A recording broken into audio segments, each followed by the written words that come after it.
Lilja, það bara sjálfur Evrópumeistararnir á morgun sem að, já, verður ekki mikið stærri leikir heldur en þetta. Úff, nei, þetta verður svakalegu leikur á morgun, erfiður en við erum mjög spenntar fyrir honum. Og þið náttúrulega bara farið í þetta fullu gasi? Já, við ætlum bara að reyna að koma þeim svolítið óvart, náttúrulega pressan er aðalega á þeim en okkur langar ógeðslega mikið að vinna og komast áfram. Þannig að, þú veist, við þurfum að eiga toppleik og þá eigum við bara fulla sensa í þetta. Eru þjálfararnir búin að fara eitthvað yfir þetta lið með ykkur? Já, við erum búin að fara á fund í dag og svo fyrir við aftur á morgun.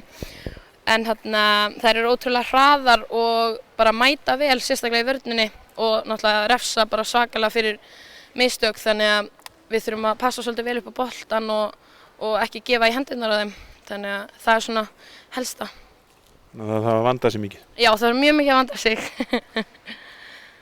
Og hérna, en þetta er náttúrulega bara annað árið í röð eða annað heimsmeistaramót í röð sem þið konið í 8 úrslit, þannig að þetta er núna stóri áfangar fyrir kvennahandboltann.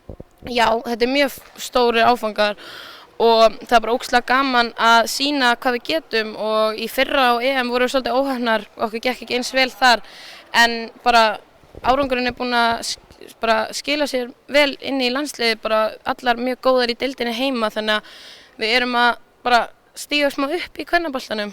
Og þetta er orðinn svona nokkuð þéttur hópur, þetta er náttúrulega, já, þetta er þriðja eða fjórða sumari sem þessi hópur að grunni til er saman. Já, þetta er einmitt fjórða sumarið saman og bara yfirleitt alltaf sami hópur en ein og ein ný inni og alltaf bara sterkari